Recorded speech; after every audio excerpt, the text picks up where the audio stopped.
Hello అండి. ఎండాకాలం వచ్చేసింది కదండీ! చూస్తున్నారు కదా!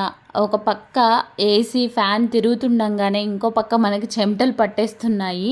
సో, బాడీ అంతా ఓవర్ హీట్ అయిపోయి చాలా నీరసంగా అనిపిస్తుంది కదా!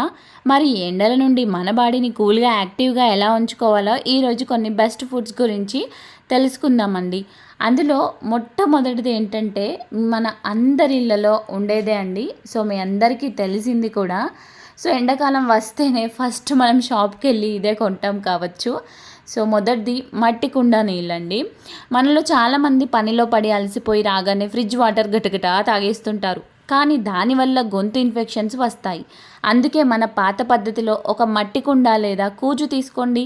అందులో నీళ్లు తాగితే ఆరోగ్యానికి మంచిది. జలుబు కూడా రెండవది ఎండాకాలంలో ఎక్కువగా తీసుకోవాల్సింది మజ్జిగ. ఈ ఎండాకాలంలో ఇంట్లో పనులు చేసుకునేటప్పుడు మధ్య మధ్యలో పల్చడి మజ్జిగ తాగడం అలవాటు చేసుకోండి. ఇందులో పచ్చిమిర్చి వేయకుండా కొంచెం అల్లం, కరివేపాకు, ఉప్పు వేసుకొని తాగితే బాడీకి చాలా చలువ చేస్తుంది. దాహం కూడా త్వరగా తీరుతుంది. ట్రై చేయండి తప్పకుండా. ఇక మూడవ పాయింట్ వచ్చేసి సబ్జా గింజలండి. ఇవి మన అందరి ఇళ్లలో ఉండేవే. సబ్జా గింజలను నీళ్ళలో నానబెట్టి కొంచెం పటిక బెల్లం కలుపుకొని తాగితే ఆ వేడి, నీరసం వెంటనే తగ్గిపోతాయి. ఇది మోషన్ ఫ్రీ అవ్వడానికి కూడా చాలా బాగా హెల్ప్ చేస్తుందండి. ఇంకో విషయం, పిల్లలకి కూడా ఇది చాలా మంచిది. సో, ఈ ఎండాకాలంలో తప్పకుండా మీ ఇంట్లో చిన్న పిల్లలు ఉంటే ఇది ట్రై చేయండి తప్పకుండా. సో, నేనేం చేస్తానంటే నేను అన్నం వండేటప్పుడు కొంచెం వాటర్ ఎక్కువ తీసి గంజి తీస్తానండి. ఆ గంజిలో ఇలా అన్నం వేసి ఒక 2 అవర్స్ లేదంటే నైట్ అంతా నానబెడతానండి.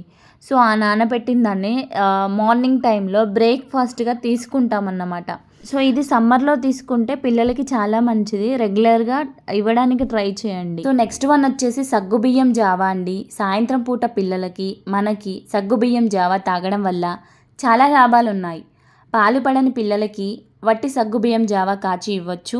ఇది బాడీని కూల్ చేయడానికి అద్భుతంగా పనిచేస్తుందండి. సో, నెక్స్ట్ వన్ వచ్చేసి బూడిద గుమ్మడికాయ జ్యూస్ అండి. సో, ఇప్పుడు ఎండాకాలంలో బూడిద గుమ్మడికాయలు ఎక్కువగా తీస్తూ ఉంటారు. లేత బూడిద గుమ్మడికాయ జ్యూస్ తాగడం వల్ల పని చేయడానికి కావాల్సిన మంచి ఎనర్జీ వస్తుంది.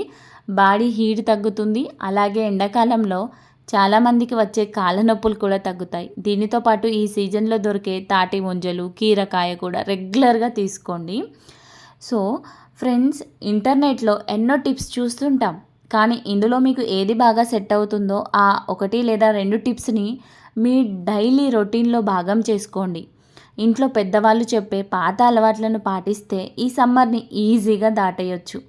ఈ వీడియో మీకు నచ్చితే తప్పకుండా లైక్ చేయండి. మీ ఫ్రెండ్స్ అండ్ ఫ్యామిలీస్కి షేర్ చేయండి. Thank you for watching.